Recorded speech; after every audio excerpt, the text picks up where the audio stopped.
Hey, what's going on, everybody? It's Scavenger here, and I am playing another game here on Discord. Yes, that's right. I am streaming live on Discord, so if you want to be a part of this, you need to go check out the link in the description, become part of the Discord family, and maybe even become part of the Patreon family, where you are going to get some more exclusive content to some things I can't show you anywhere else.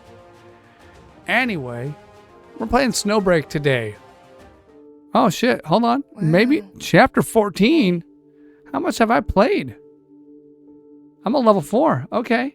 I have played this before. I feel like maybe I need to start over because I don't remember anything. Primary objective: eliminate Emir. Nope. Tactical lead: Adjutant. Assault: Life. Fire support: Sunny. Recon: Acacia. Ready. Standing by. All right. Fire support locked in. I've got our flank. Combat simulation 98 initiated. So am I this chick or what? Oh shit, I'm just... Proceed. Nice, okay, cool. Let's move, darling.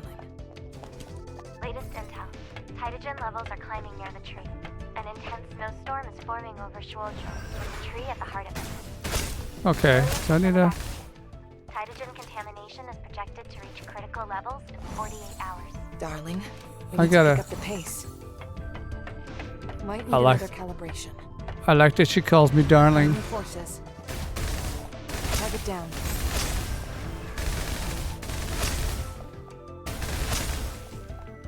All within control. Okay, that's the thing. That's just right. Loaded. That was a touch slower than my best, but still within I margin. want to check something out. Let's look at the settings. It's still jiggly. It's still jiggly. Those are super duper jiggly. Keep going. Objective calibration complete. Ready for something All right, better? what is happening?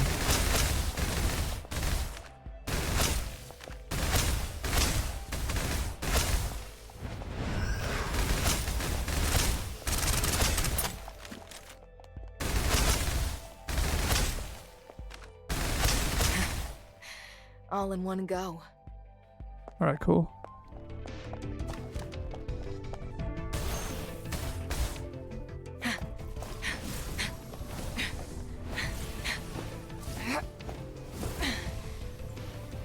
I don't know if I'm supposed to play the prologue before I play, like the actual game.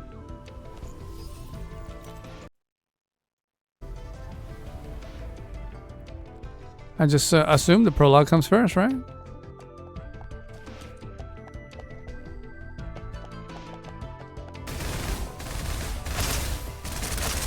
Fully loaded. Objective complete. Awaiting orders. Target down.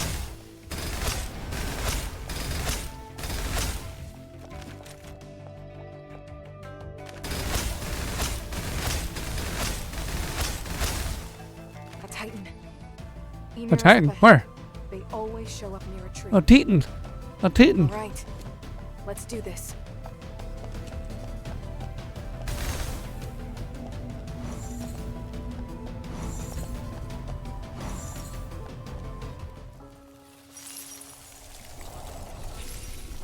Simulated battlefield.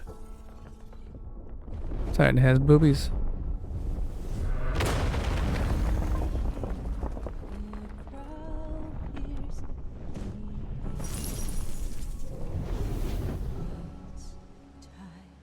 I really don't remember playing this game.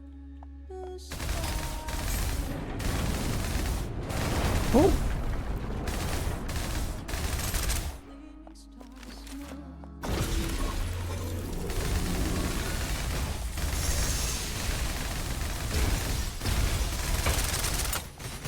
Oh.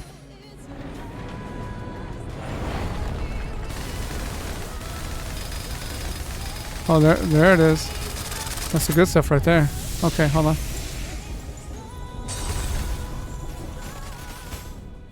Oh, what happened? Here we go. Let's put an end to this. Should I have saved that for something?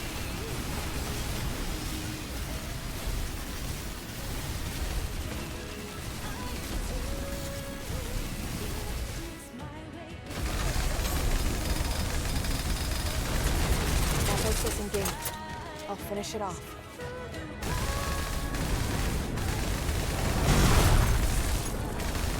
She should have killed her own peeps.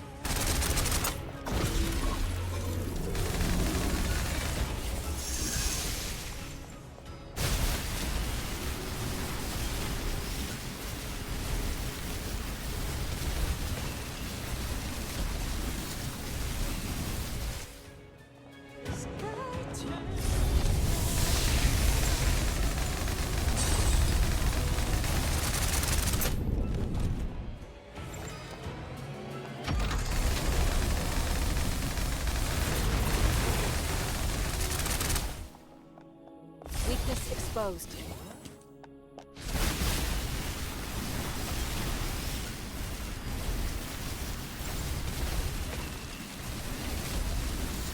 Is she just like dodging, dipping, and diving all over the place? That's what it kind of looks like. We're almost done here. Come on, who's shooting at me? Oh. I can't even tell what I'm doing. Like, I don't see any power being lost on my end. No matter how many times it comes back, we'll take it down. Like back then. Like today. It's over, darling. Alright. Alright, baby. The simulated monsters vanished into the virtual space. The image froze, flickered into static, and was swallowed by absolute darkness. I'd spent the last few days almost entirely inside the simulation pod. When I opened my eyes, even the training room lights felt blinding. And now, it was finally over. My name's Scavenger, adjutant of that word Enterprises, and commanding officer of the Heimdall Force. Is that how I say it? Heimdall? 2 weeks ago, we received word of a spike in activity of the tree. Oh, I need to read it. In Shozu. How do you pronounce that word? Anyway, launched an eradication plan, and my operatives and I began 2 weeks of intensive environmental stress training. I sat up in the pod, steadying my head. 2 delicate hands reached over, one on my shoulder and the other gently rubbing my brow. You've worked hard, darling. Her name's Life.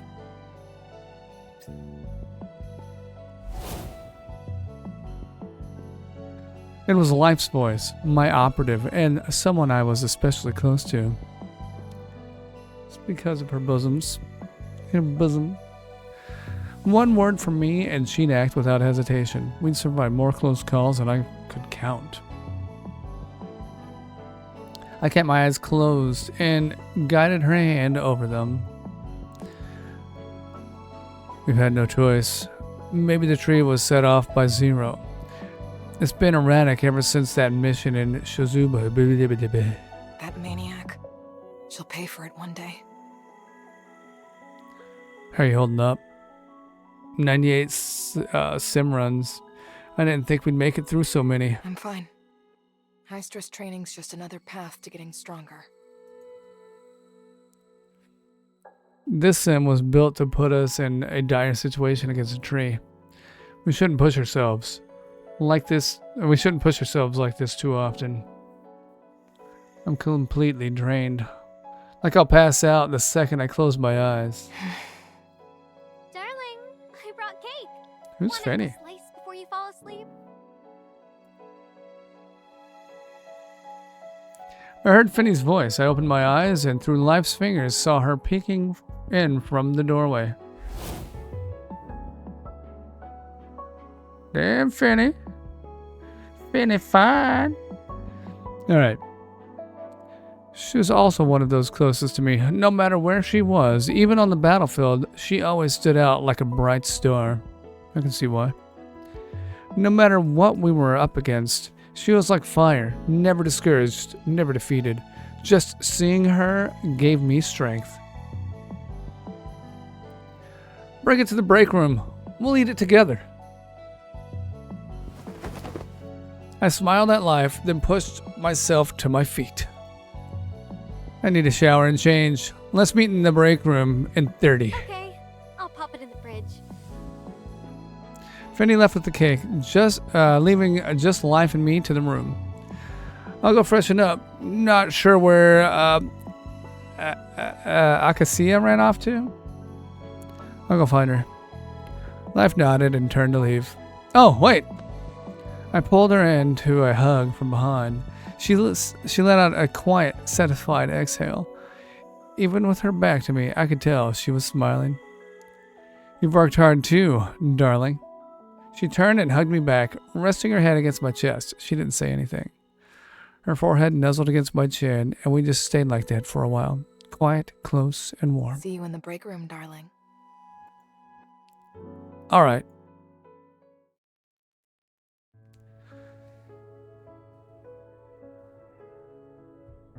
I searched the area, but still couldn't find Acacia. Is this Acacia right here?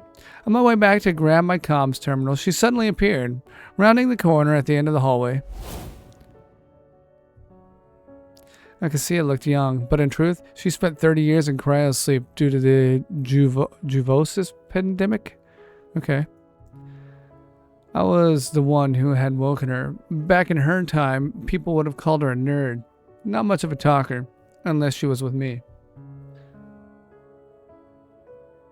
After we'd spent enough time together, she started hanging around me, and for no particular reason. Just like now. Where'd you disappear to? I've been looking everywhere. Forgot to clear my daily quests. Had to double back and knock them out. There's cake in the break room. You coming? Yeah, I saw Fanny's message. She looks young, but she sounds mature. She fell into step behind me and followed me into my room. Once this op's done, let's finally finish that game. It requires 2. Oh, I know what game she's talking about. That's what's on your mind the night before a mission? You're the one who's always busy. I've still got a ton of stuff I want to do with you. Oh, if that's all, I'm gonna grab a shower. Go ahead. I'll just nap here a bit. Oh, she gotta stay in my room, huh? I already showered. Clean clothes and everything. She kicked off her shoes and burrowed under my blanket, just her head poking out. Aren't you gonna strip? Oh, shit. Trying to sneak a peek, huh? Who, me? As if I've ever had a naughty thought. Oh. I ignored her and headed for the shower, undressing as I went. Cold water poured over me from head to toe, soaking into the exhaustion buried deep in my bones, loosening it, peeling it away, washing it clean. I tailed off and slipped under the blanket. Acacia wasn't asleep. She was lying on her side, eyes fixed on mine. When are we meeting with everyone? In 20 minutes. Her eyes dipped down for a moment, and then locked onto mine again, bold and unblinking. What are you thinking? We don't have time for that. Fine. Then let's just nap. I'm glad this game doesn't skirt away from obvious situations. It might not get into them. I don't know. I haven't played this game like I said, but at least the game is thinking what we're all thinking. We don't need to beat around the bush. We're all adults here, I think. I hope. She curled into my arms, her head nestled into the crooks of my neck. Her hair carried a faint trace of shampoo. Her breath tickled softly against my skin. That flutter of desire in my chest faded under the warmth of her hug. Just holding her like this was more than enough. I closed my eyes and drifted off until there was a knock at the door. Darling, you in there? Shit, I'm probably late. Fanny's voice rang through the door, and poof, my arms were empty. I opened my eyes. Acacia was gone. The window left wide open. Come on in. Hey! A blur of gold filled my vision. Fanny dove into my arms, her freshly blown dried hair spilling across my face. And then came a kiss, warm and passionate. You must be beat. Want to sleep a bit longer? I just shut my eyes for a bit. I'm good now. Let's go have cake. I got your favorite flavor. We've been training side by side this whole time. When did you even have time to order cake? That 5-minute break. Duh. She rolled off me and leaned in, resting her forehead on my shoulder. Wait a second. She leaned closer, took a deep sniff of the pillow, then the blanket. Keisha was here, wasn't she? Oh, Keisha? That's how we say it. She mad? Yeah, she tagged along on the way back. We ended up napping for a bit. What? Wait, did you two shower together? Oh, no. No, she already had one before she showed up. Not fair. She got a whole cuddle nap and I didn't. Well, at least, I mean, she's only upset about her getting a cuddle nap. It's not like a other jealousy thing. I demand compensation. Right now. Hey, okay, there's enough of me to go around. She rubbed her cheek against mine. I laughed and pulled her into a hug. The next time, we'll shower together. And I'll blow dry your hair after. Promise? Promise. She leaned in for another kiss, deep, slow, lingering. Then she drew back at last. Her cheeks were flushed. All right, let's go have some cake. Life was already in the break room. Without her combat gear, there was a softer air about her. As soon as she saw me, she picked up a plate and walked over. Fresh out of the fryer. The plate held fried chicken nuggets. She smeared one with a toothpick. She speared one. She speared one with a toothpick and lifted it toward my mouth. I caught her wrist and, in one smooth motion, cupped her face and kissed her on both cheeks.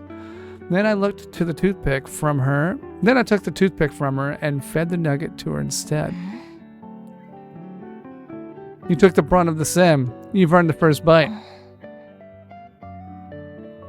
She pressed her lips together, but the smile still slipped through, soft and sweet at the corners. Acacia, now that I know her name and how to say it, Acacia pushed open the door and stepped inside. She gave the room a quick scan, then dropped casually into a chair. Where'd you run off to? It was kinda embarrassing.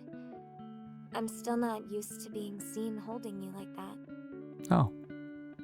You'll have to get used to it sooner or later. Keep getting flustered, and maybe you'll build up some immunity. I don't really have experience with this kind of thing. Think you could walk me through it? I walked over, gently tilted her chin, and brushed a soft kiss across her lips. Life was still right there. We both knew it. Acacia latched on to me like a startled octopus, so flustered her tongue nearly tied itself in a knot. By the time we pulled apart, her face was crimson. Life had her eyes locked on Acacia, chin tucked, eyes narrowed, a rare, sly little smirk tugging at her lips. So even you can be bad. I learned from the best. Ta-da! Cake delivery! Darling, you do the honors. Here's to a flawless mission.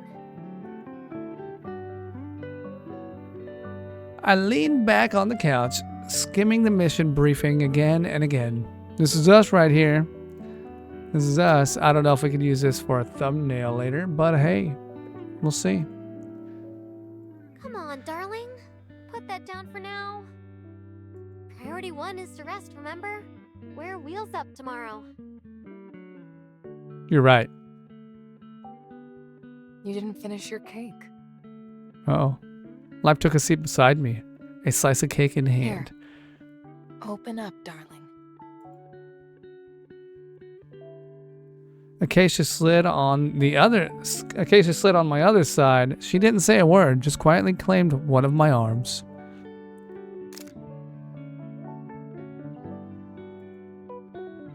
A flash went off as Finney snapped a photo with her terminal. Is that what we're calling Let's it? see how it turned out. Acacia, where are you putting those legs? What? I looked down. Acacia was practically in my lap. Pale pink soles of her feet propped right on my knee. It's more comfortable this way. Life? Seriously? You two? The shutter had caught Life mid-kiss, lips just brushing the corner of my mouth. Naturally, that moment made it into the shot. Life leaned over, peeked at the screen, and nodded with quiet satisfaction. Don't delete that one. Send it to me. In your dreams. Huh. It's okay. Let her have it. Let's take another. And you two, quit messing with Finny. Life and Acacia backed off slightly. Finny reset the angle and tried again. Say cheese. With the next day's mission ahead, we only shared a moment of quiet closeness before calling it a night. I lay down, planning to go over the mission details again, but sleep took hold before I could. Just like that, I drifted off. Tomorrow's problems could wait. The next day, here we are, ready for our mission. My girl stood before me, fully geared, weapons ready. How'd you sleep? Well, I was so excited I ended up dreaming we were chopping down a tree. That's gotta be a good sign, right? I smiled. Life and Acacia looked sharp too. Seemed like they'd both slept well. Fresh intel from Shwojo. Titogen levels near the tree just hit okay. critical. What about civilians? Any word on evac? Most of them made it out, but the ones remaining are probably already turning into the changed. The contamination spreading faster than expected. At least twice our original estimate. Then let's get a move on, before the tree turns that whole region into a containment zone. Before this operation, we had taken down Zero. I still don't know that word. The Yggdrasil, we'll call it that for now. Defector holed up in Shwojo and destroyed a replica tree that she had created. We had then performed 2 weeks of virtual combat training, adapting to the hostile terrain around the real Titogen tree in Shwojo, our next target. Now as I looked over the operatives standing before me, each of them met my eyes with unwavering resolve. With them at my side, failure wasn't an option. Operation Condor, commence.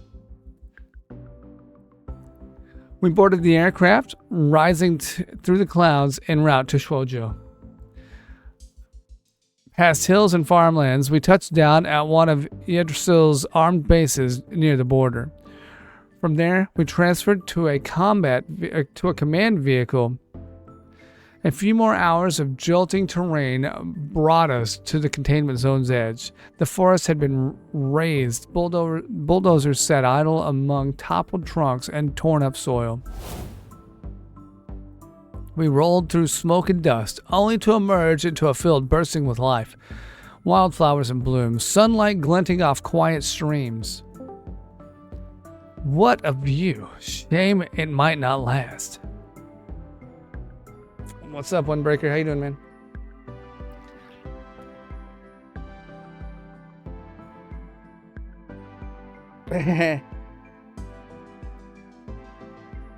Yeah. You walked in the kitchen and it was over? Oh, gotcha.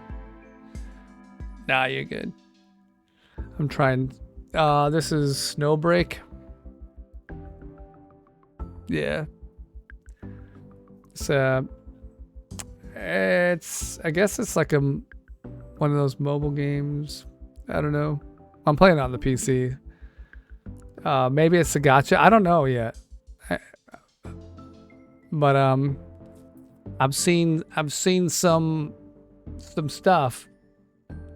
So I was like, all right, I have that one on my library, so I'll download it and play it. All right, let's see. I already did that part. If this mission fails, I muttered to myself, eyes drifting toward the far horizon. I could feel it, the tree, looming beyond the ridgelines and clouds, watching. I wonder what it'll take to bring it down. A hand gently held mine. It was life. Whatever the cost, we'll pay it. Until every last tree in Titan is gone. Until the world is safe again. Yeah, that Dale. Okay, that Dale come. Have you heard of Wuthering Waves? I feel like it's probably like something similar to that.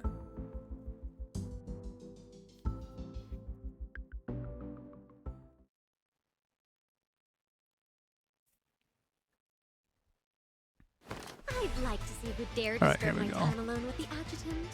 Commencing operation. Objective: eliminate the tree in Chojo. Of course, I think this one's more fan servicey, it looks like.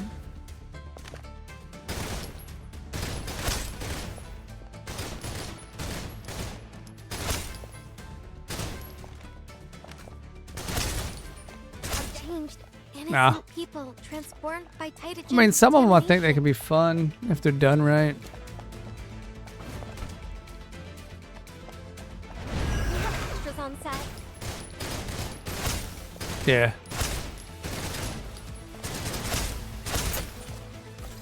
I'll handle the rear.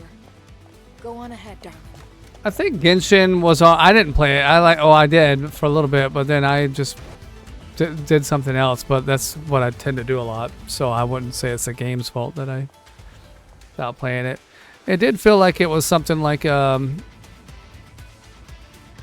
what's that other game I was playing for a while, where you play as like a god or whatever. We have extras on set. No. I mean, that was a good one too, in my opinion. But no. Tree. It's pumping How out do I Taitogen jump? non-stop. If we don't destroy it, this Oh, place left will turn control. into another containment zone.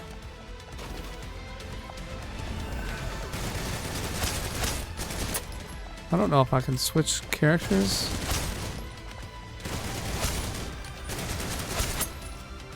Oh, I can. Leave it to me. There we go. Plug it down. Objective complete. Awaiting orders.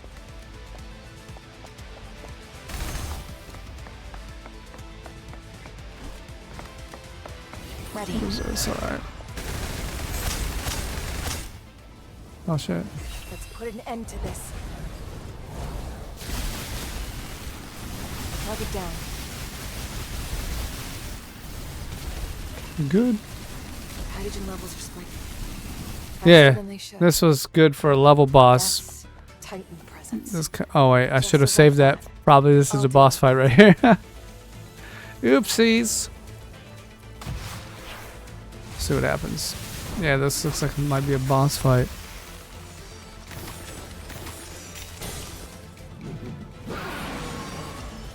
Run away, you said? Nah, I'll be fine, I think. Weakness exposed. Plug it down. Oh, Objective this was complete. a shitty boss. Awaiting orders. Sun begun to fall. The comms were glitching, both effects of Taitogen contamination. Alright, so snow falling is an effect of Taitogen contamination? Alright. It was always like this near a tree. Still distant, it stood cloaked in white, gleaming like some snowy dream, like a vision of... I already forgot how to say this word. Anyway. They're going to have to say the word again because I forgot how to pronounce it. Anyway, a paradise or the final stop on the road to a shining emerald utopia. I jumped down from the cockpit. The ground was soft underfoot, blanketed in fresh green grass. Darling, look. There's like 3 women that that are on my team, and like I've already basically in this prologue have made out with all 3 of them, or at least kiss them in front of the others. So it's like I've got like a harem going here. Yeah, relationships are already established. Penny held out her hand, snowflakes drifting onto her skin, melting into clear droplets. This was real snow, not the false kind born of Taitogen contamination. Interesting. I knelt beside the brook and dipped my hands into the water. It was cold, sharp enough to sting. The temperature's dropping abnormally fast. Life was ebbing. In no time, the grass would wither, the earth would freeze solid, and the creek might ice over. Our transports are already struggling. Once the temperatures dropped below 0 or the snow piled past our knees or higher, they wouldn't get That's much farther. I had to double read that. I looked up again, eyes drawn to the tree in the distance. A mass of dark clouds loomed over its crown, spilling outward, drifting toward us. For a moment I felt it. The tree was watching me, resenting me, fearing me, and resisting me. Fanny stepped up beside me, eyes locked on the dark clouds rolling in, her brow furrowed. Then, with her usual fire, she grabbed my hand. Look! That trail of clouds, doesn't it look like the path we're meant to take? Whoa, your hand's freezing. She raised it to her cheek and breathed warmth into my fingers. I gave her hair a gentle ruffle, then called in the others. Said that wrong. We'll split up. Huh? The temperature is dropping fast. With all this gear, we'll be facing cold-related breakdowns before long. Especially the combat vehicle and support module, or the fire support module. They won't last much longer in this weather. Energy's a problem too. Any colder and all this equipment turns into dead weight. Exactly. Once the snow gets deep, we'll need to set up a temporary camp. One of us will have to stay to hold position. I'll take most of the fuel, leave just enough for the fire support modules to drop in when needed. Fire support modules, they could offer remote heavy ordnance support or be airdropped on site, giving light units the firepower to break through But swarms. if we run into a large enemy force, it'll be a tough fight. We'll avoid direct contact. Once we lose the heavy gear, we'll move faster. Be harder to track. That could work. But we'll be down one when we reach the tree. We won't. The ones staying behind will regroup before comms go dark. So, who's holding position? Me. As much as I want to fight by your side, let me handle this risky job.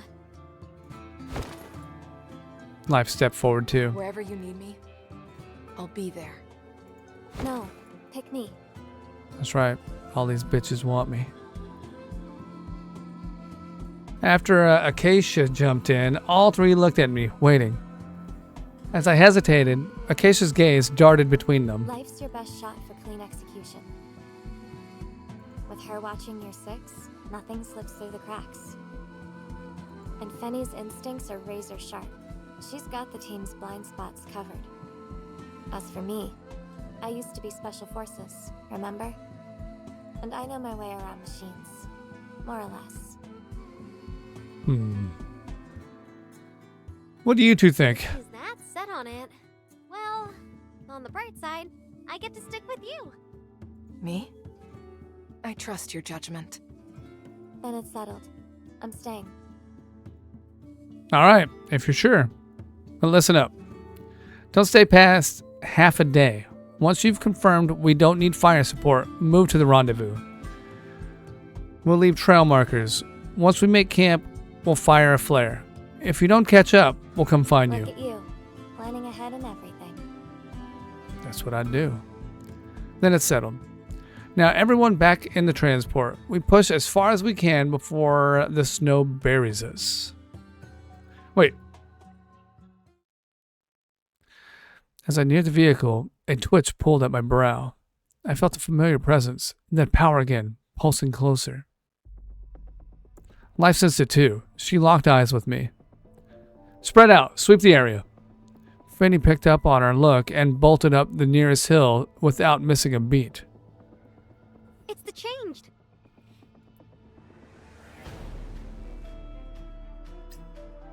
Gotta get a few of these screenshots here just in case, YouTube thumbnail later.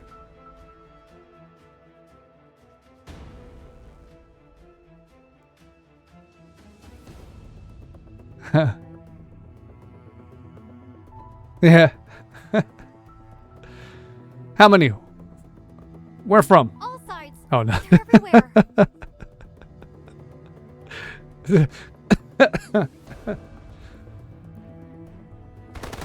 Gunfire ripped through the calm plains. Okay. Gunfire ripped through the calm plains. Rounds torn to the chains, killing killing what was already dead. Explosions burst through the horde, tearing limbs to smoke and dust. Darling, this isn't working. We can't get bogged down. I know, just give me a second. I frowned. Something was pulling them in, luring them straight toward us. Was it the tree?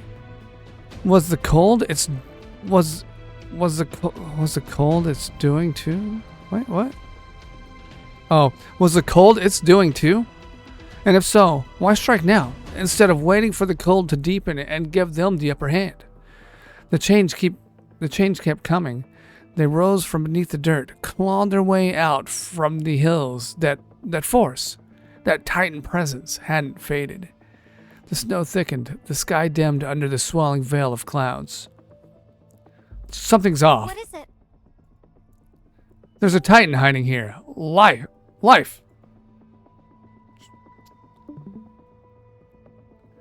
That was all it took.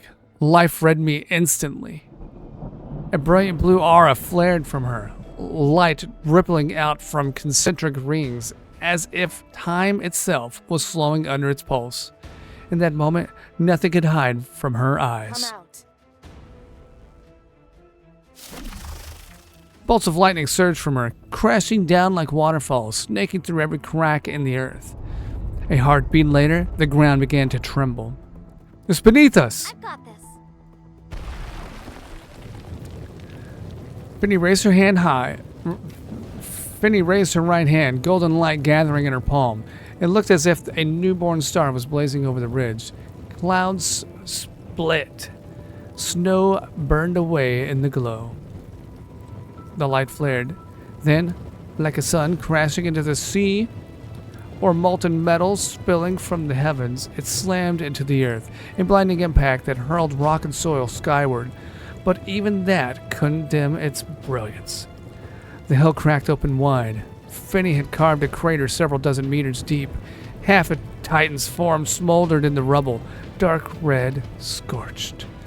It writhed, trying to climb, its limbs half severed. Finny's other hand lit up, charging for a follow-up strike. I raised my hand. That won't be necessary. A flicker of gray flashed by the Titan, which then crumbled to pieces. When the dust cleared, shit. Acacia. I was like, how do I say her name? Acacia was standing behind it.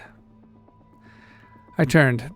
The chains had reverted to their usual state, dull, slack, drifting without aim. By the way, welcome, Miss Nightmare. I saw you come in. I just had to find a natural break somewhere to say hi. Above the clouds, Finny had burned away. We're rolling. Oh, okay. Above, the clouds Finny had burned away were rolling back in, dense and looming.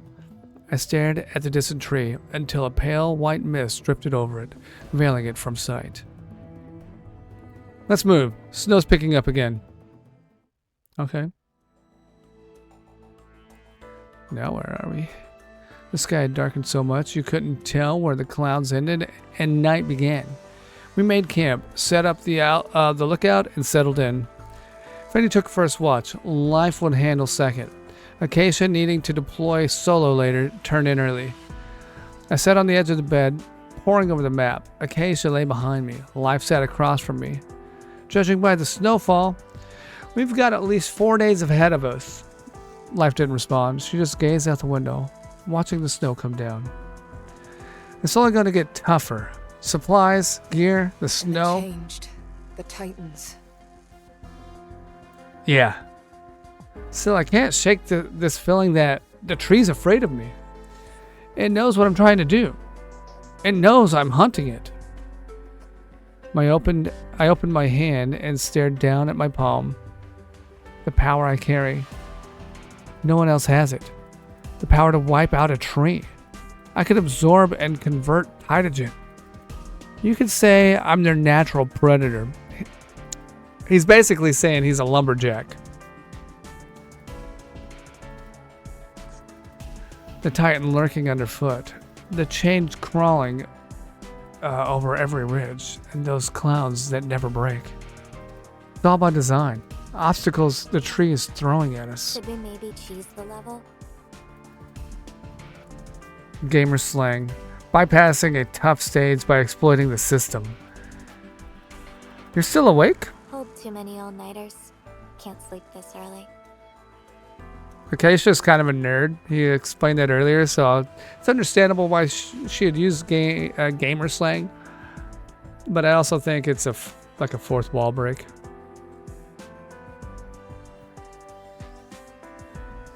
She crawled over and leaned on the table. With this snow, we're just gonna keep getting slowed down. And if your gut's right, if the tree really is trying to stop us, then it's basically a tower defense stage. The longer we take, the more corn shooters and pumpkin guards on the way. She talking about Plants vs. Zombies? Exactly. That's why I'm thinking we switch routes. I trace an arc across the map. From here, we follow the river. What about supplies? Anything that slows us down, we ditch it. We're going on foot? Yeah. Don't look at me. You know I won't object. We can manage one last supply airdrop before comms go dark. If we move fast, we should be able to make it in 2 days. We won't have any option to turn back. Doesn't matter. We never had one. Since our last op in Shoju? I gotta remember how to frickin' say that word. I'm gonna look it up. I was saying it for a while, and then I just... But there's I think the Z and H make like a J sound.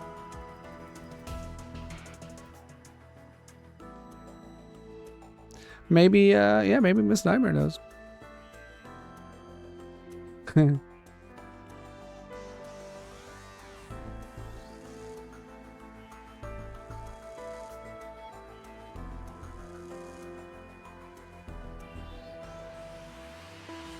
Did I put too many Z's? I did.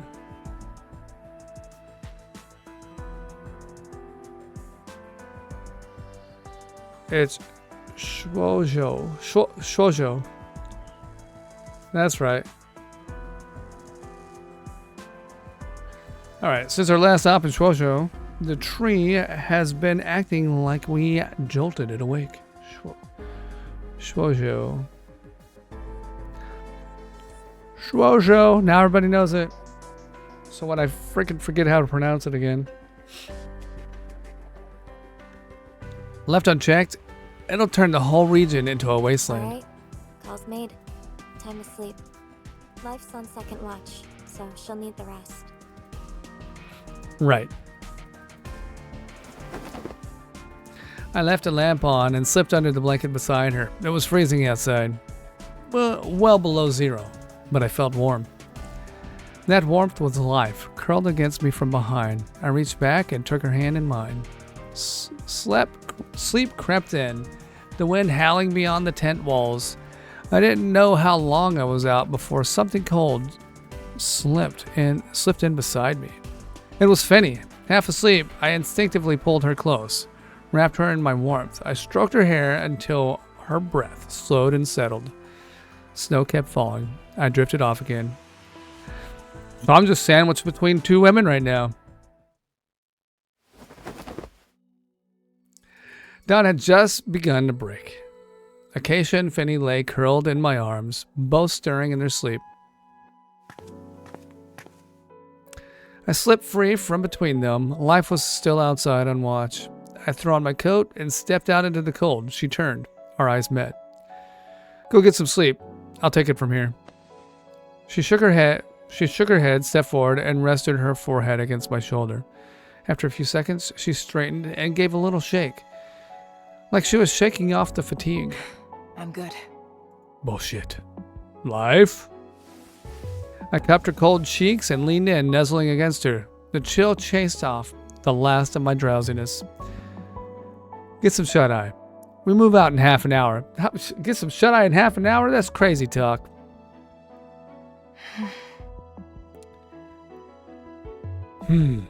Alright. This is another good, like, thumbnail. She gave one last glance toward the snowy horizon, toward the tree, veiled in blizzard.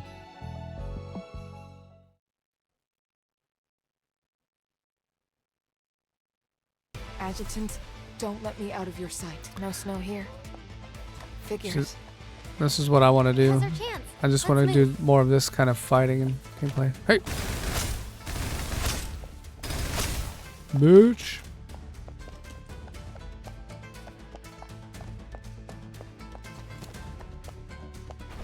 Enemy forces. Target down. Oh, I didn't kill that guy. Was it your first pick? Hey, it's not my fault you weren't my first pick. I just started with the other girl. I didn't know. I'm sorry. What is it? Oh, that's probably an explosive. We don't need to do that.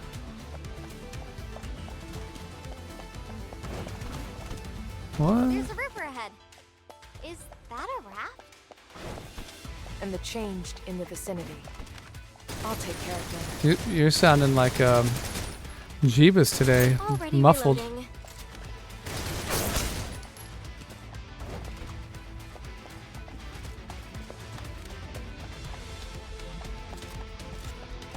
Leave it to me. Ready. There we go. Oh, what's happening? Oh Is it my just me, gosh. Or is it freezing now? The temperature started dropping after we took down. Is this a first thing? Oh. Now we're playing Raft. Oh shit, no!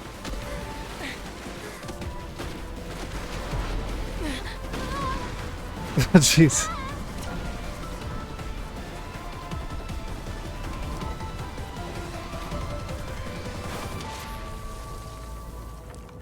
He's got to catch the other two, right? No? Uh-oh.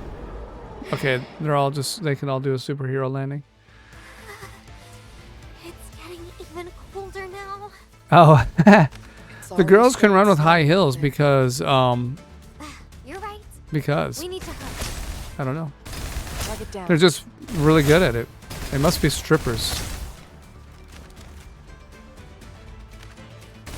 I'm just trying to, you know, think of women that are good at wearing high heels all the time.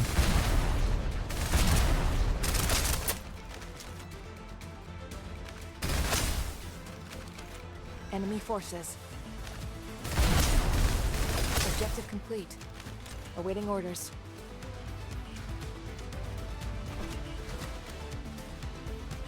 Alt 2. I wonder what Alt plus 2 does. Are those Heimdall operatives up ahead? I don't know if I want to use it just Prince, yet. I've reached the designated position. Who the hell is The this? enemy's here to me. Go ahead. Focus on what you need to do. Oh, that's a Shin Zhang? Shin what? We got another chick? We're gonna add to our harem? Enemy forces.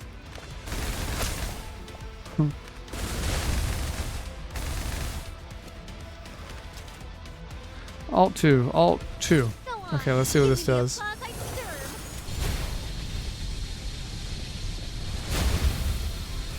Oh, okay. It does that. I don't know if that was worth using just then.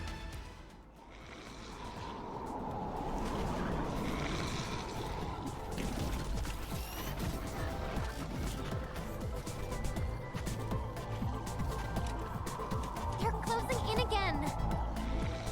Close ranks. Eyes forward. The contamination's spiking. They're getting stronger. Adjutant, fire support modules deployed on schedule. My time to shine. Alright.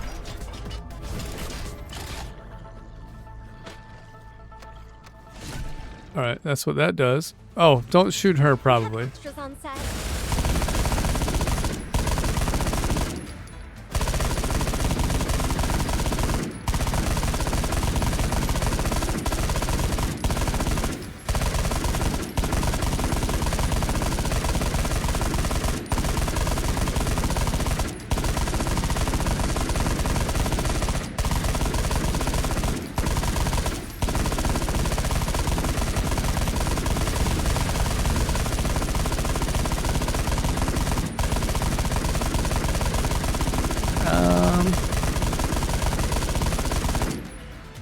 Okay. Can you hear me?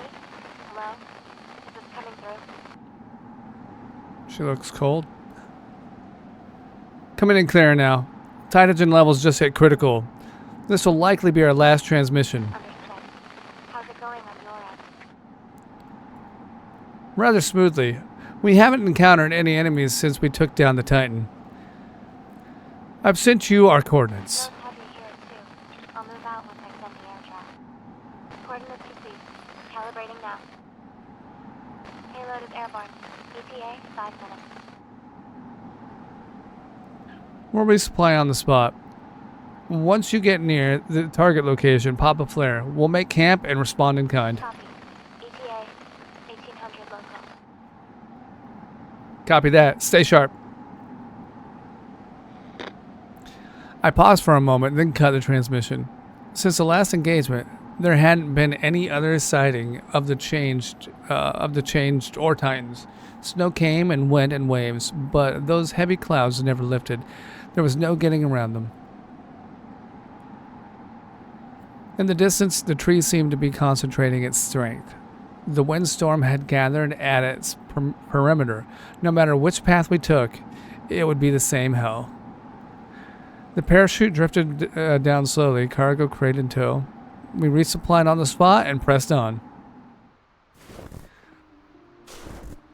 The snow was up to our calves. Whoever took point had to break trail with their body. The others, close behind, hand to shoulder, single file. Every hour we rotated. The lead dropped to the back for a breather. Once the snow hit our lap, we had to switch even faster. If you've never had to break trail, it is not easy. It's not an easy task to break trail in like really thick snow. I've done it before. I've done it with snowshoes, which makes it harder probably. I don't know. Maybe not, because the snowshoes are supposed to help you stay a little bit higher up. Without them, you probably sink lower. But it's hard. It is a workout. Step by step, half blind, the snow had erased the terrain. Every footfall had to be planted hard, crushed down solid. Only then could we push forward. The wind kept picking up. In headwinds, we had to hunch low to keep from toppling. In tailwinds, the 100-pound gear strapped to our backs was our only anchor. Talking was pointless. Open your mouth, and snow-laced wind rushed straight in. Shout, and your voice died in the gale before it left your lips. The tree loomed at the end of our path. It was like swinging bludgeons made of snowstorm. Each sweep faster, heavier, more brutal. As I was leaning, I halted and turned around. All around us, nothing but white. No sky, no ground, no horizon.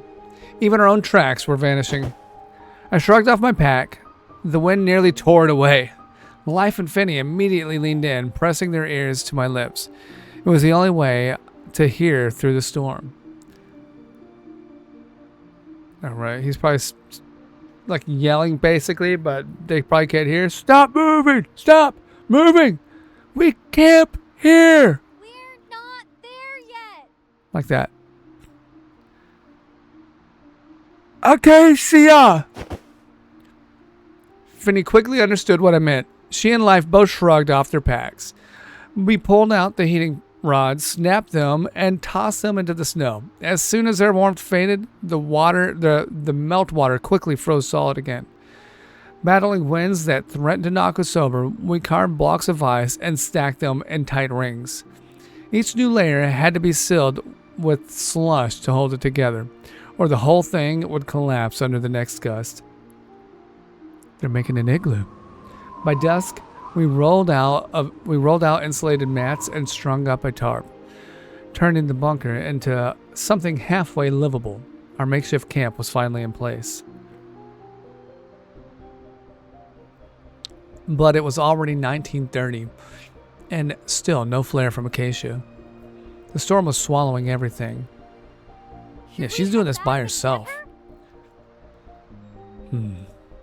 One of us stays. Two go. Life, stay here and get dinner ready. If we're not back by morning, retrace the route. Finney, you're with me. We're going to get Acacia. Life gave a silent nod. Finney met my eyes, and we plunged into the blizzard. Fortunately, the wind had eased a little. Not as vicious as before. Night had fallen. Finney switched to her searchlight.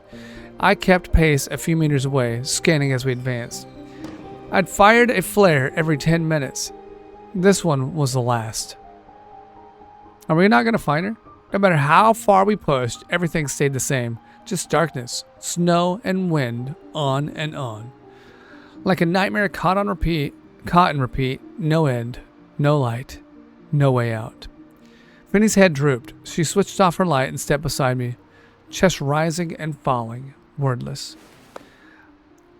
I knew what was on her mind. I reached out and took her hand in mine, squeezing through the gloves. She inhaled deep, flickered her light back on. Hand in hand, we pressed on.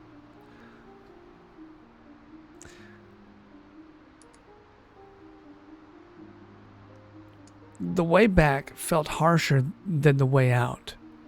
After what felt like an eternity, I stopped and loaded my final flare.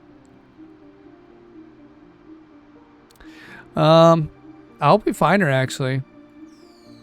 I raised the barrel and fired. A red streak shot into the distance and vanished into the snowbound hills. Still no response. What should we do now? Finney's voice was calm, too calm for her. Beneath it simmered frustration, helplessness.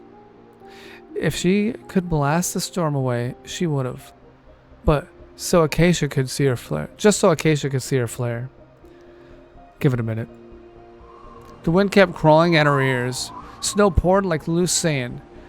In the dark, still stripped away every sense of bearing.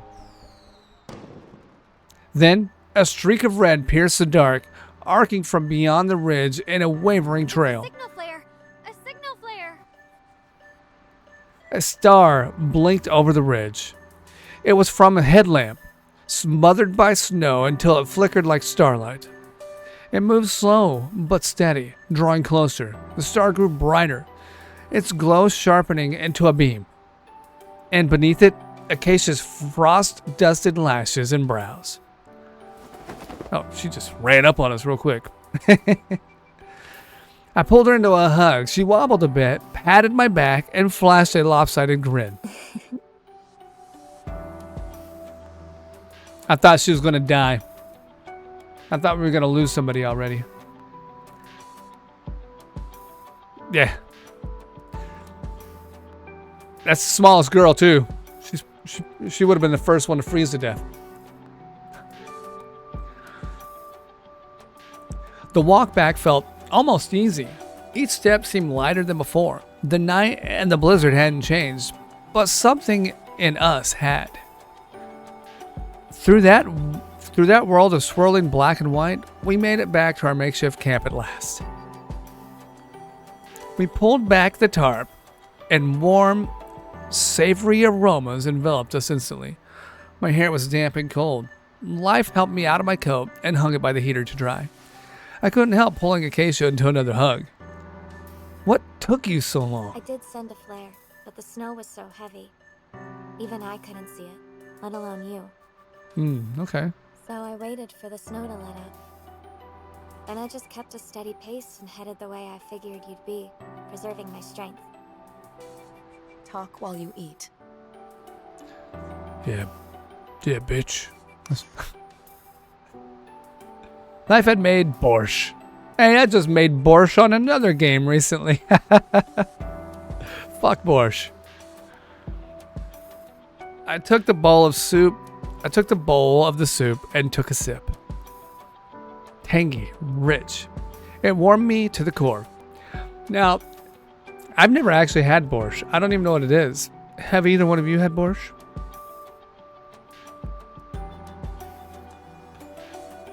All right. I guess I'm going to have to try borscht one day so I can know what all these damn games are talking about.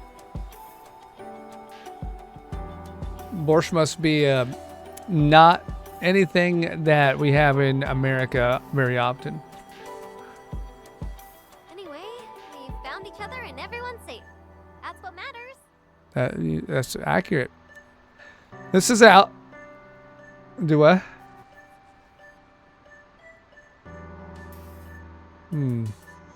He's eating something right now. That's why he's not talking.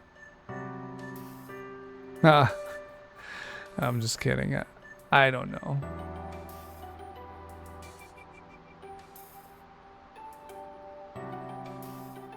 I think you're supposed to have beets and borscht, according to the way I made it on Together B&B.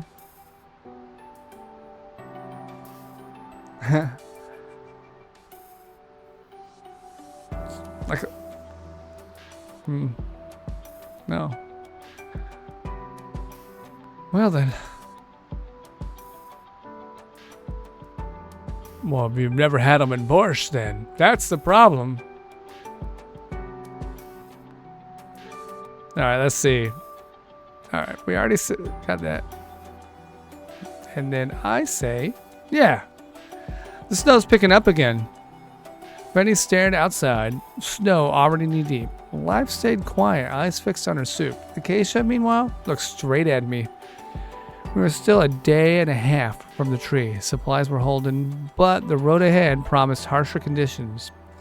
A topographic map floated to mind as I turned over our options.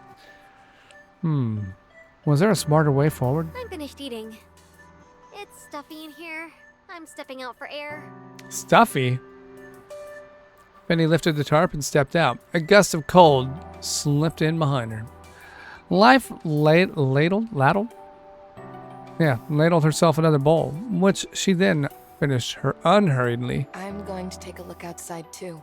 Why everybody want to go outside? Now it's just me and Acacia. She sipped her soup, and then gave me a faint shake of her head. Not looking good. What's your take? Honestly, I think we're in decent shape. Maybe even better than that. Oh? The cold and the storm are tougher than the Titans. I'm betting it's one of the tree's tricks. Well, it's not exactly a tactical failure. No one plans for the enemy running cheat codes. Good thing we came prepared. After those rigorous sim runs, this blizzard's nothing. You were totally worried about me earlier, though. I could tell. I didn't answer. I just pulled her into my arms. So, what now?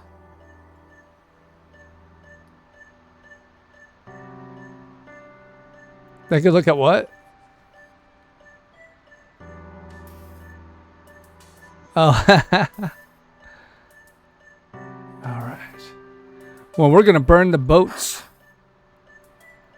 She looked up at me from my arms, wide-eyed. We've got fresh intel. No sense clinging to the old plan. We ditch everything. Go light, hit the tree in a day. Day? Sure. If the wind feels like giving us a ride. Losing heart? No sweat for me. Can't say the same for those two, though. Right. I set the bowl down, got up, and pulled on my coat before stepping outside. We've got to talk to the other two. This is also probably a good thumbnail. A few meters ahead, they stood side by side, gazing toward the tree. Darling? What are you doing out here? Just checking in. What are you two talking about? I just feel so powerless. All this strength and I'm wasting it punching snow and wind. So, what do you want to do? I want to charge that stupid tree and tear it down myself. What? Trying to steal my job? No, I just need to vent. You're the one who can actually bring it down. What about you, Life? What's on your mind? Back in the tent, you looked distracted. Probably running battle plans in your head. I figured you needed space, so I stepped out. But now, I'm just watching you tease Fenny. Huh? Huh? Wait, you've already got a plan, darling? I didn't realize that they're both holding their hands out toward me. Not so much a plan, more like a gamble. I'm thinking we ditch the gear and make a straight push for the tree. Fast and blunt. I'm in. Me too. Not even gonna ask why. I trust your judgment. Plus, I'm so sick of this place. The sooner we're out, the better. We can't let the enemy dictate the terms. If we reach a tree, we win. Trust me. I ruffled Finney's hair. She caught my hand and held it tight. The snow kept falling. Against the enemy like this, I wasn't so sure myself. But this was the kind of moment where willpower made all the difference. Life reached over and took my other hand. Our spirits were taut, pulled to the brink. One last day, that's all it would take. If we didn't make it, no, failure wasn't an option. Hand in hand, we stood in the stillness, facing the snow. Slowly, Finney's nerves began to settle. After the last warmth of dinner faded, we headed back inside. The camp was cramped, barely enough space to lie down. The cold bit deep, and the sleeping bags alone weren't cutting it. We tore them open, layered them with our clothes, and just barely covered everyone. Life lay on my right, her warmth steady and soothing. I tucked the covers around her, and she brushed a soft kiss across my cheek. Finney was on my left, her fingers laced in mine, palm radiating heat. Acacia settled between my left arm and side, half curled against me. Her body was cold. Maybe the journey back had been harder than she let on. With quiet resolve, we drifted off, undisturbed, at peace. Outside, the storm still raged on. The next morning, the camp's entrance was buried. Outside, the snow reached our waists, still falling hard. After a quick breakfast, we geared up. Finney reached out and knocked down the walls of our shelter. Even through the blizzard's veil, we could still make out the towering outline of the tree. We exchanged a glance, then pushed into the snowstorm. Uh-oh, it's loading. What does that mean? We're about to be fighting, I think.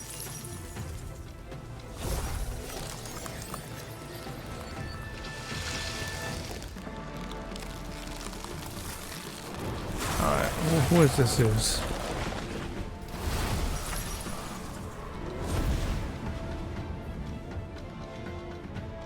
It's like a big ass serpent lady. What's that? Is the tree feeding power to the Titan? Oh shit.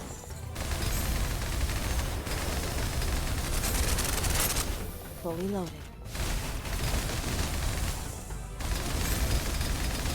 The Titan's grinding us down. Oh Hold shit. it back. Go, go, go, go. Ready? Yes. Darling, leave it to me. I'll carve the way through. I've got your six. Don't worry.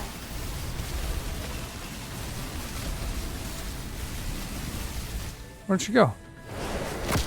Oh no, that hurt. Hey, hey bitch. Oh, this is lying.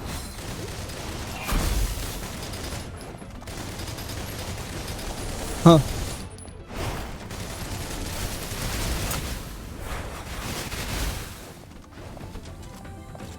Oh, she got to reload. Do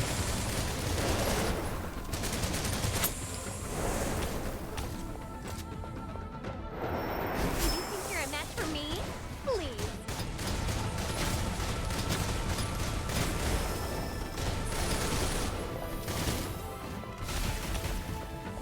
Go on. Give me the applause I deserve. Oh, it's not even going the right way. Fuck. Already reloading. I'm done. I'll deal with this.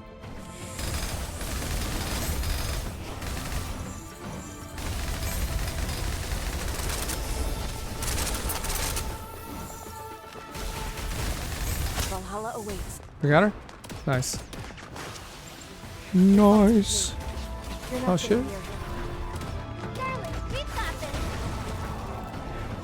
Take it out and we win.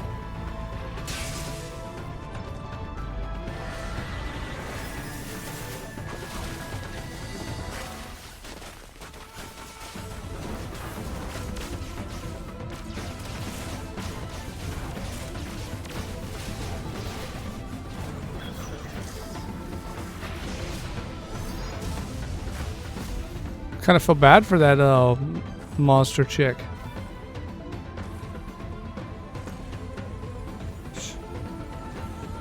All right. Now, I don't understand why a tree is evil.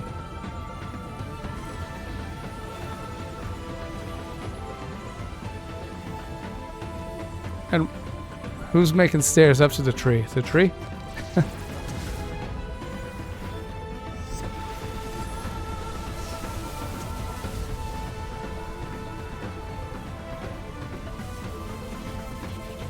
Come on.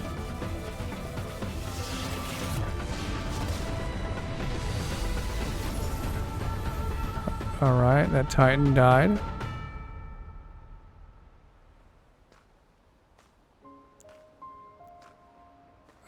I've lost count of how many times we face a crisis like this, and surely countless more trials await us. We must press onward no matter what happens. I can't read it quick enough. If we prevail, we will save the world and protect it. Yay, group hug!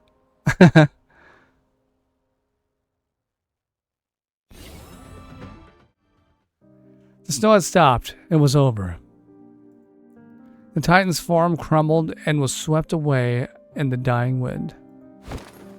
The girls whooped as they threw themselves at me. Overhead, where the tree's crown had once loomed, not a cloud remained, only scattered stars, faint but visible even in daylight.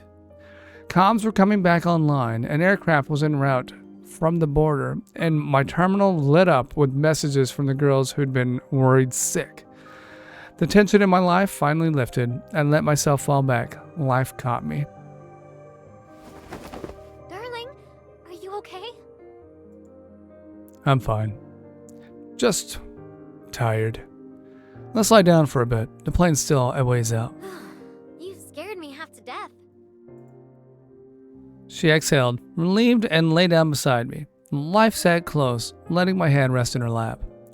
Acacia curled up too, closing her eyes with her cheek on my stomach. The clouds began to gather again, like a wound, slowly stitching shut. Like a wound. I'm fucking retarded. Like a wound, slowly stitching shut. My mind was blank, but I felt completely at peace. We boarded the plane. Through the porthole, I looked at the land below. Snow was already melting, uncovering patches of yellow-green earth. Some mountaintops still held their white caps, with slushy runoff slipping down the slopes. Look! I followed her gaze and saw the remains of her first camp. The lookout had collapsed under the snow. Most of the drifts had melted, but the tent was gone, surely blown far away. Far off, the gray outline of the containment zone came into view. The plane didn't slow. It flew straight on toward home. Home. After we arrived back at the base, I took a hot shower and changed. The dorm's climate control wrapped the room in a soft warmth. The bed was plush. For the first time in days, I could finally let go. Exhaustion crept in. Flowers sat on the windowsill, soaking in the sun. I didn't bother with the curtains, just threw an arm over my eyes and drifted off. At some point during the hazy sleep, my breath caught. Something warm had curled into my arms. Then came another presence, breathing steadily at my back. When I stirred again, the room was dim. A faint slice of light peeked through the curtains. Finny laid curled against me, her head on my arm. Half her body draped across mine. No wonder I'd been a bit short of breath. I checked the time. I'd slept longer than I thought. Lowering my head, I brushed my forehead gently against hers.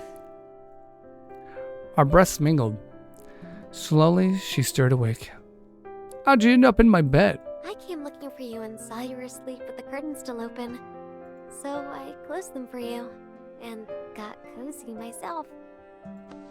She let out a drowsy hum and slung a leg over me.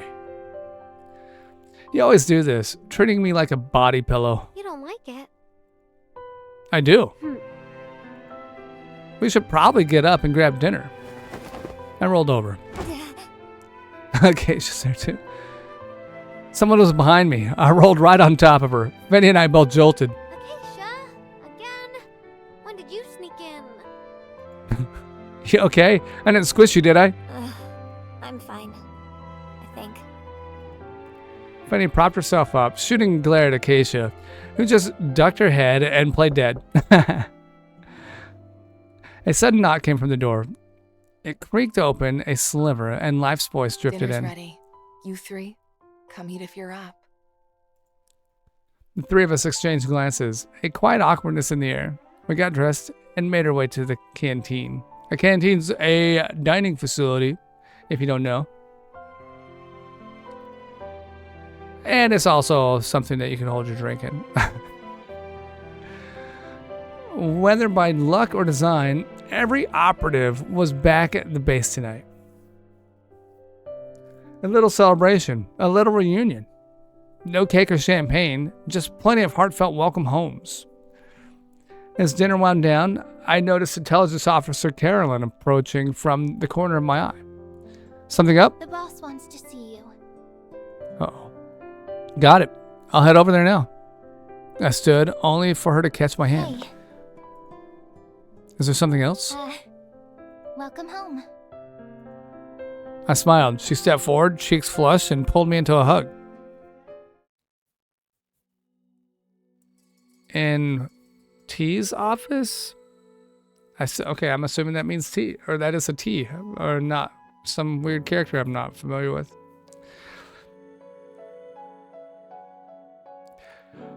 Anyway. In T's office, I sat across from her as she frowned over the mission I report. underestimated it. Oh, she's tall. The tree in Shuojo was stronger than we expected. Shuojo. And more anomalous. In hindsight, this operation was a bigger gamble than it should have been. No one could see the future. We had laid solid groundwork for the operation. What happened was out of our hands. Regardless, you did well. Thank you for your hard work. They're all expecting you. Go have some rest tonight. Don't keep them too long. There's one more thing. I'm listening. When I touched the tree, I saw fragments of the past. Zero, Pi, the 5th Research Institute, Etta, Hela, Ymir, even shards of memories that felt missing, forgotten. Memories of what? T's eyes narrowed slightly. She sat up straighter, though her voice stayed casual. Mistletoe Station. And you. Me? Yeah. I can't recall the images, only the feelings they left behind. I just knew those were things meant to be forgotten, and people I had to remember. I see. You know something, don't you? Won't you tell me? I made you a promise, Adjutant. A promise not to tell you. Oh. Okay. Just keep moving forward. Alright. What you saw, it's the past. And the future. Mm-hmm. Your Interesting. future. Heimdall's future and Heimdall's future. this world's. Huh.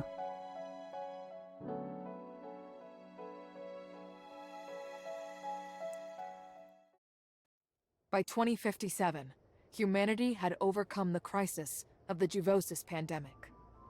Midgard, the world's largest city, once gleamed with a light that seemed everlasting. No one could have foreseen a single event bringing it to the brink of annihilation. But today, 4 towering containment walls divide the city into 5 sectors. The innermost is known as Containment Zone Aleph. And this is all because of the Descent. On October 4th, 2057, colossal beings known as Titans materialized at the heart of the city. Oh shit. Even overwhelming armed force could not halt the devastation they unleashed. Then came the World Tree,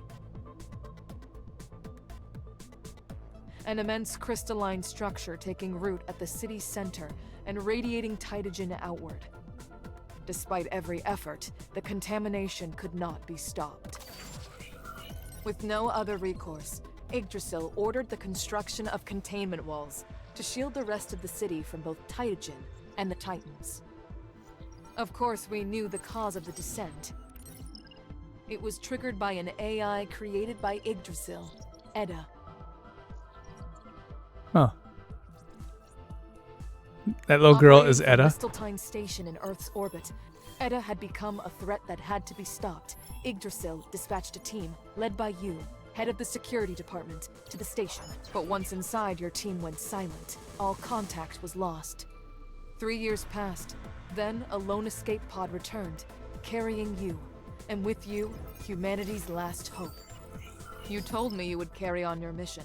That you would lead Heimdall Force against the Titans. That you would become the Adjutant. Through courage, wisdom, and solidarity, Heimdall has endured. Under your command, the squad has faced countless trials, growing strong enough to challenge even Ymir. During the crisis in Shuojo, you have uncovered truth after hidden truth. And now, fate has brought you to a mysterious ancient manor. What happens next, you will witness for yourself. All right, I'm assuming that's a prologue. I leveled up. Obtain a Balder Inhibitor Medium. Use Balder Inhibitor Medium to restore presence. All right.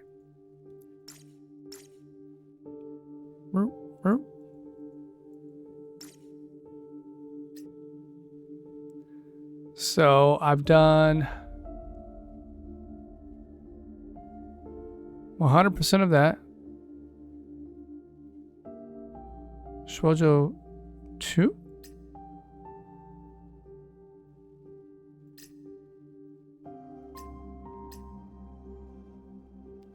Oh, that stuff's locked.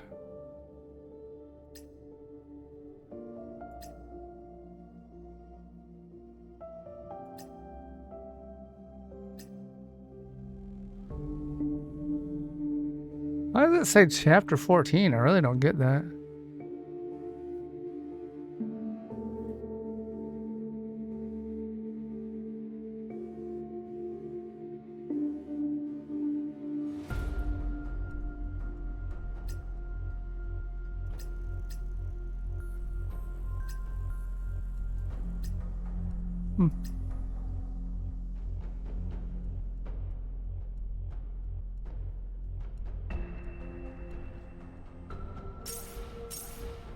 Oh.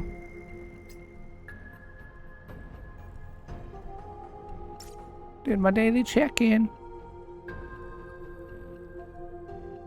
Gnuzu can assign new operatives or reassign current ones right here. Okay. What is this? Oh, let's see. Swipe down the Stella. Swipe down the Stella to do that, whatever. Alright. Yeah, this is totally like a gacha game. I'm Acacia. Just Acacia. Acacia redacted?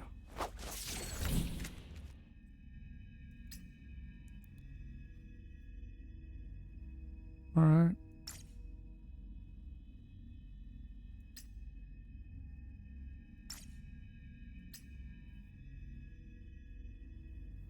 Oriented Echo. You can change the Oriented Echo operative at any time without resetting the echo count or consuming any additional items. Okay. I don't know what that means.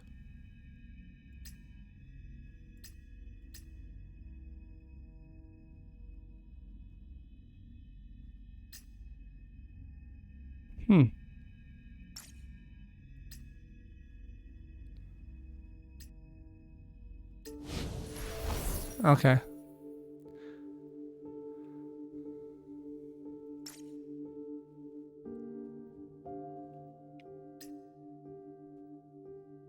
Operative.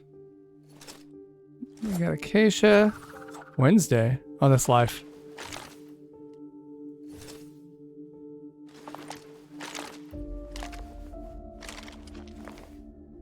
And these people are locked. I think I saw that girl shooting at stuff at one point.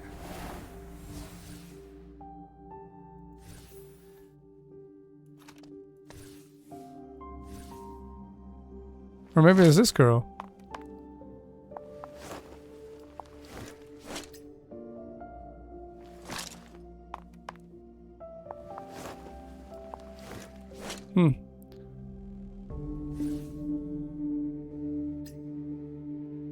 Okay, that's locked right now. We'll figure it out later.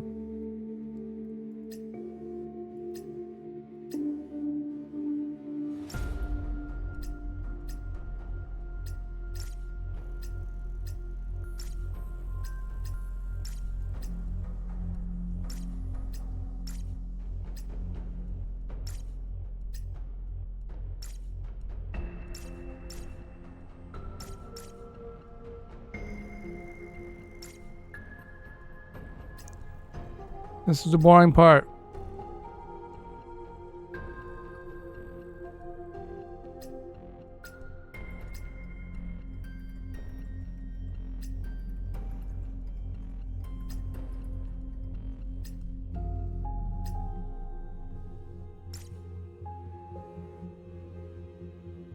Mail? Claim all. Claim all. Oh, hold on. There is a claim all right here. Boop.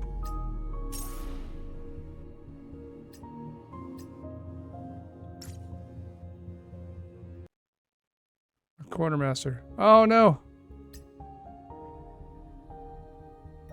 Quartermaster's where I can get outfits and stuff. I bet none of them are free.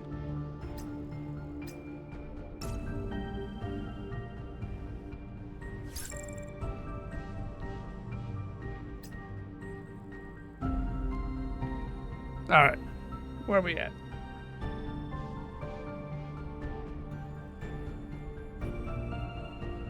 Now there's probably going to be less dialogue. Less actual spoken dialogue.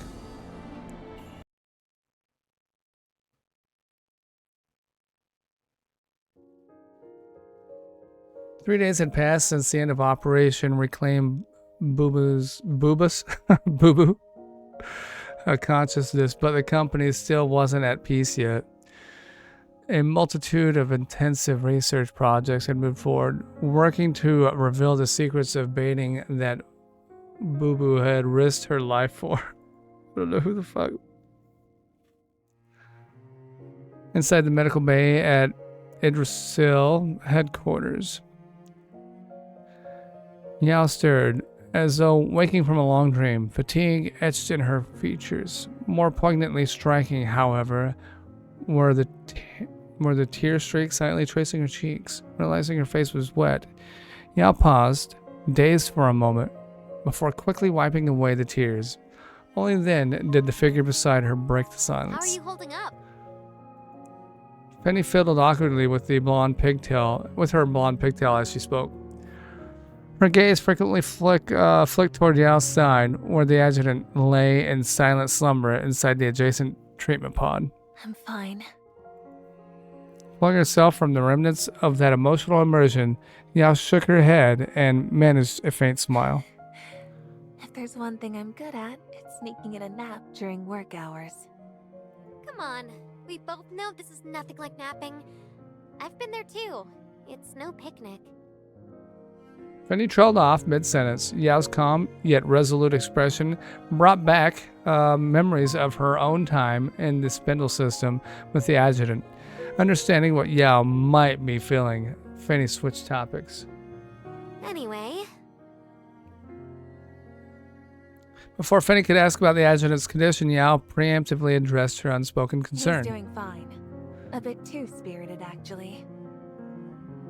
Fanny let out a small sigh of relief, though a trace of worry lingered in its wake. Spirited, huh? That's not necessarily a good sign. He's been in there too long. We've been taking shifts with the spindle system, but he's barely rested these past few days. As Life spoke, she couldn't help but reaching out to gently caress the face of the man sleeping in the pod. She's been by his side for quite a while, keeping a round-the-clock vigil. Don't worry. Yeah. The I don't know who adjutant's this girl is physical either. and mental metrics have been under constant monitoring. Everything's within normal ranges. On the opposite side of the pod, Moxir finally looked up from her tablet. Her expression turned serious as she shifted her focus on Yao. Yeah. Your cognitive alignment with the adjutant is complete. Yeah. So she's a cat girl. Per Because she Director said, Tao's "Nya." instructions.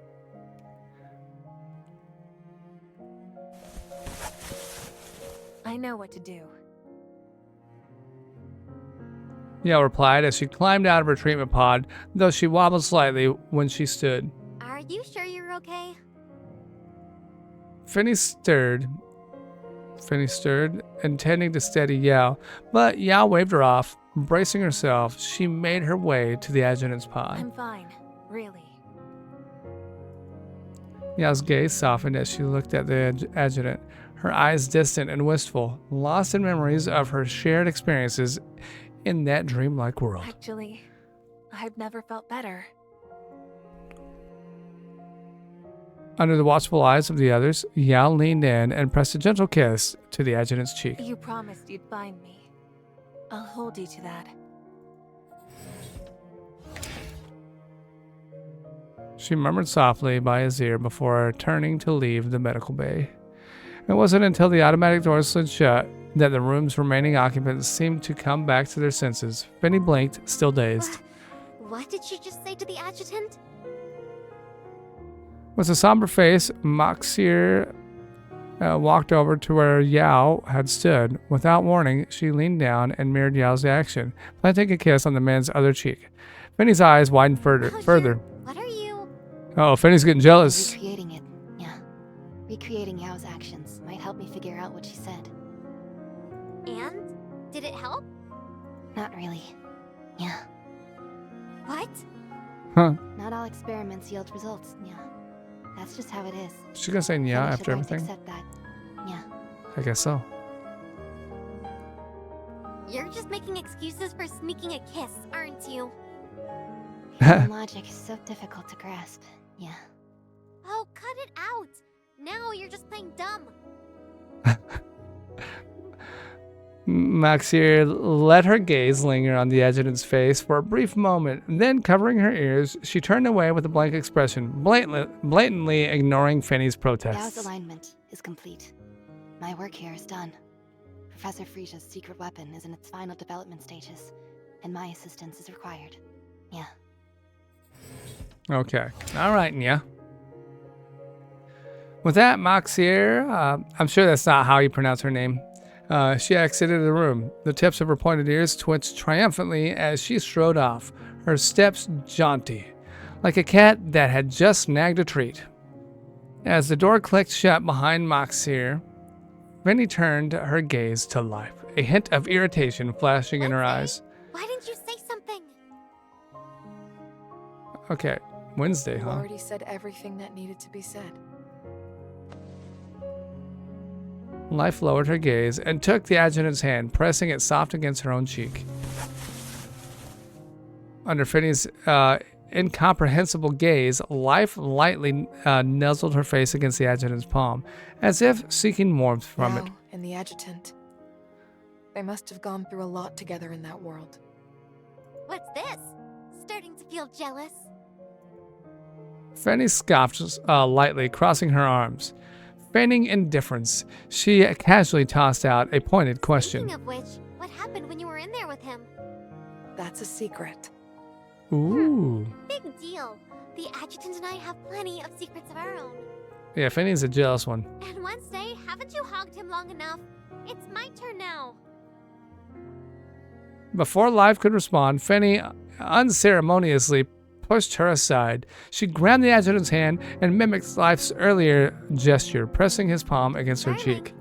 Once all this is over, you owe me some serious quality time. All right. Life stepped back. Rather than protest, her attention shifted toward the door as it slid open again. A graceful figure dressed in pale blue leaned casually against the doorframe, her tired gaze sweeping across the Katya. room. How's the adjutant doing? Hello, Katya. Me here? Better than ever.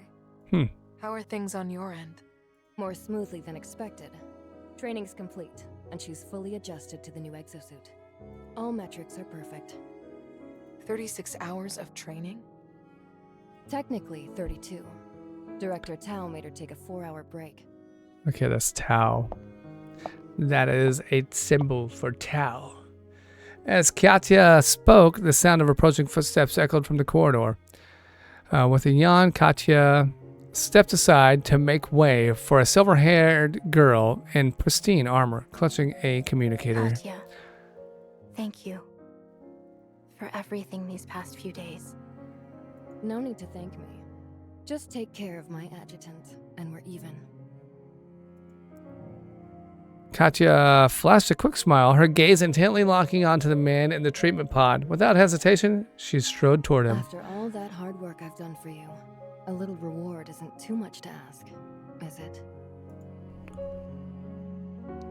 Her words were soft, almost a whisper. Then, without warning, she leaned down and captured the adjutant's lips in a passionate, lingering kiss. This guy is getting molested while he's asleep. Only half a minute later, did Katya finally pull back, satisfaction gleaming in her eyes. Fanning her flushed cheeks with one hand, Katya's gaze swept over Finney's wide-eyed shock, Life's subtle frown, and Shenzing's blushing face and clenched fists. With a casual wave, she turned and strode toward the door. I'm off. Don't bother walking me out. I need some rest. There's plenty more to do later. Mm-hmm. Who said anything about walking you out? That woman. The nerve of her doing that right in front of me? We can make up for it with something better later. Ooh, Better? better. Wait a second, Wednesday. Don't tell me you and the adjutant have already done what I did with him. Chen Xing, could you take over from here? Chen Sheng, okay. Hey, are you trying to change the subject? Everybody's done it with the adjutant. I'm not wasting my breath on you. Qinjing, please take care of him. As the blush faded from Chen Sheng's eyes, or cheeks that is, she nodded firmly, though her gaze remained fixed on the adjutant. I'll give it my all. I'm sure she will. But not because anyone asked me to. Adjutant. Muttering his name, Shenzhing took a deep breath and settled into another treatment pod. Silence hung in the room for half a minute after Shenzhing linked in the spindle system. Then Fanny's voice broke through. Wednesday, do you really not have anything to say about that plan? Thinking of the adjutant's decision a few days ago, Fanny clenched her fists. After, is it Boo Boo? That's Bubba? I don't know. After that weirdo woke up, Fertia? A lot of weird names in here. Fertia discovered new clues from the data Boo Boo brought back. She used them to reconstruct a strange manner in the spindle system. However, when investigators sent by Tao arrived at the site where Boo Boo's survival pod was recovered, no trace of the manor was found. The evidence suggested that it might have been concealed using feng shui arts. It was then that the adjutant proposed a bold plan. He'd pinpoint the manor's real-world coordinates through a high-risk move in the spindle system, with Shenzhing playing a crucial role in its execution. It's a decision he made with great care. I know. He thought it through before committing, and all we can do is support him. But still... You're upset, frustrated, and worried because you're not the one by his side for this. I feel the same. But Chen Xing is putting her whole heart into this, just as we would have. Right. Finny recalled the look in Xinjing's eyes. After a moment of contemplation, she sighed deeply, pulling a tube of lipstick, a gift of courage from him, from her pocket, and tightening her grip around it. Fine. I'll wait. When the operation begins, I'll get my chance to shine too. All right. With these words, Finny couldn't help but lean down to bury her face against the adjutant's chest, nuzzling him gently. When you wake up, I swear, I'm going to give you a good bite. But where would it hurt the least? Oh, shit. Life, overhearing Finny's soft murmur, responded When matter-of-factly. he's with me, he seems to like it when I bite his... What? Who asked you? And for the record, I don't need your advice. I'll figure it out myself. My consciousness felt adrift in an endless void. I couldn't tell how long it had been before a sudden sense of warmth, coupled with a comforting fragrance, enveloped me. What is going on? Then something soft, faintly. Whoa! What? A moment later, my lips experienced a fleeting, delicate warmth, like a butterfly alighting on a flower. I'd felt something similar earlier, back when my awareness floated in the void, but now these sensations grew much clearer, far more vivid. Is something connecting? What the am I being assaulted? I think I'm being assaulted right now.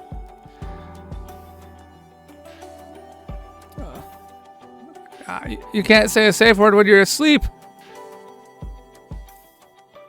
Fighting to regain control of my consciousness, I struggled to open my eyes. Those gentle touches vanished abruptly as if retreating in haste. My God. Somebody put their vajayjay on my face and then ran out when I started to come close, when I started to wake up.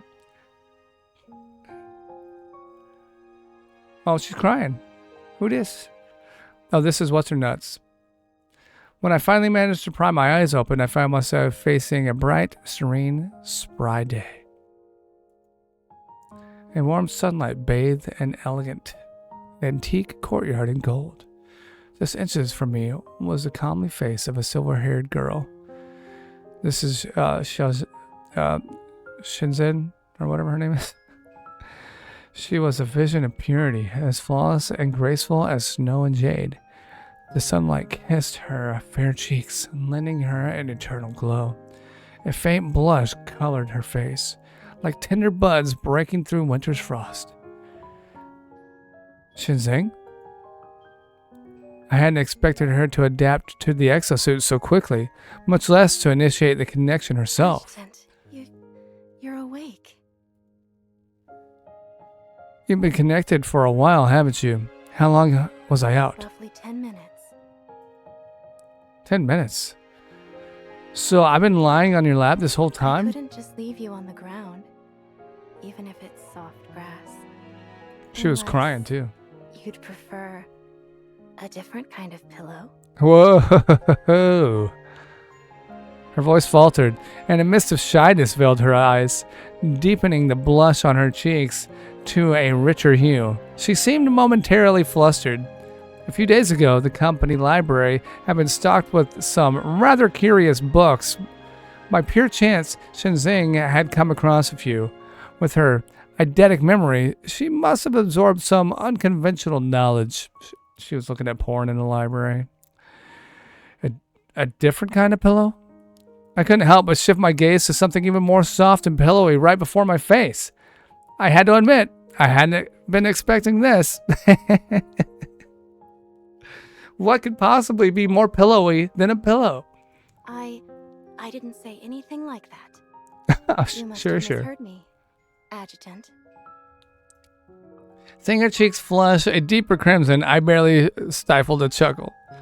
Is that so? All right then, but I have another question. While I was asleep, I felt something soft and warm on my face. Any idea what that was?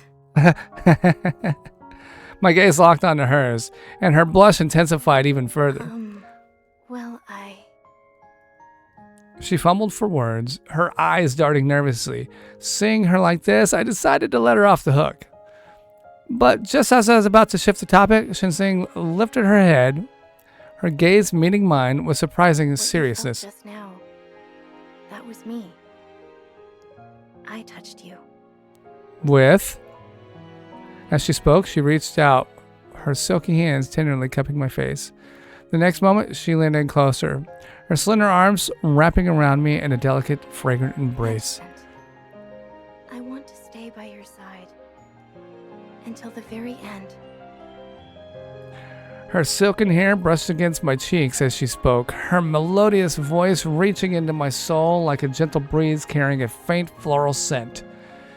I felt the earnestness of her desire to draw nearer and understood where this sense of urgency came from. But I had to say, everything you just said, that's supposed to be my line. Sometime later, once I'd gathered my strength, I rose from her lap and began explaining the peculiarities of this world. So this is the last place Boo Boo explored. It is Boo Boo, Layout okay? looks oddly familiar. Could it have belonged to the G family? Possibly. But anyone from the G family who might have known about this place, they're long gone. And technically, Boo Boo never set foot here. She only happened to gather its digital data by chance. When the company searched the area where Boo Boo was recovered, they couldn't find any trace of this manor. So that's why we're doing this? To uncover clues that might reveal its location in the real world? Something like that. Once we reach a certain point, I'll fill you in on what we're here for. All right. As the girl nodded obediently, I turned my gaze to our surroundings. Do you sense anything unusual about this place? Unusual. Now that you mention it, I do feel a sense of familiarity, perhaps. No, that's not it. It's more like a connection. Almost as if I can control it somehow. Her expression turned uncertain. Slowly, she stretched out her hand as if reaching for something invisible drifting in the air. You're not imagining this, or you're not imagining all of this. Although most of this world is built from that bizarre data we retrieved, it's ultimately shaped by your consciousness. Your thoughts, your mind, they can directly influence this place. As I explained, a memory of my earlier explorations with Ichil?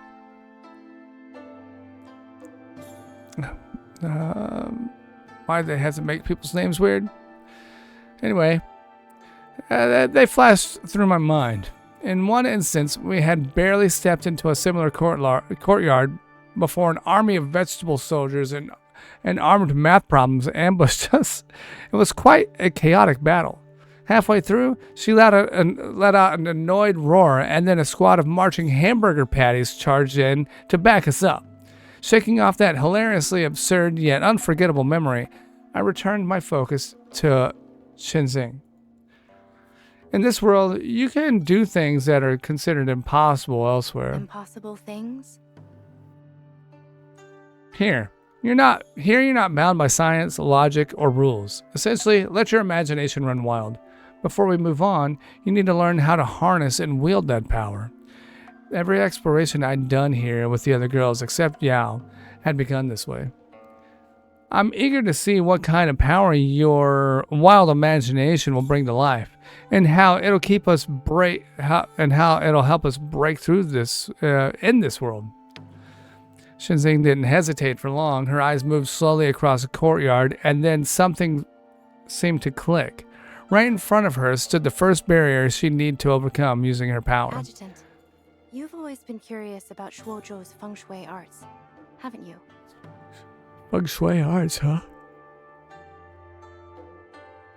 A playful smile lit her face as her bright, clear eyes met mine, tugging at my heartstrings. In that moment, I glimpsed a flicker of childlike innocence beneath her reserved exterior. Then please, show me what your feng shui arts skills can do. The next moment, a faint breeze picked up around us. Branches swayed softly. Sunlight rippled through the air. It felt as though an unseen force stirred near her sleeves, coalescing into her outstretched hand. With a graceful motion, she pointed ahead, and the path before us unfolded as though touched by magic. Falling leaves and a waterslide pavilion and a winding bridge, an exquisitely serene scene appeared, as if drawn from a pleasant dream. Standing on the bridge amid swirling leaves, Shinzing turned her gaze my way. That's incredibly fitting for you. I gazed at her intently. Framed against that quaint courtyard, she glowed with ethereal elegance. Her expression held excitement, a touch of anticipation, and an unworldly grace. She looked for all that world like a celestial maiden descended from the heavens. All right, that it? No, I guess that's it. All right, ladies and gentlemen, that's going to be it. I think this is a good place to wrap it up. I hope you guys enjoyed the video. This is a video, but hey, it's only a video because you're watching it on YouTube. You could have watched this live if you go hit the Discord server. Go hit us up over there where I will be streaming over there for the most part. All right? All right. You take it easy. Have a good one. I'll see you next time. Bye-bye.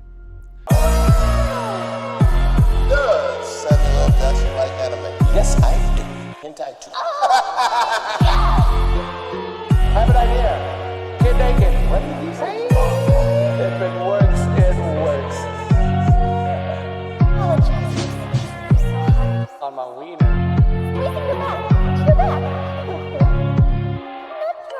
No, you did though. You did though. Remember? Scav, what do you have me making, man? Oh. Scam. Hush.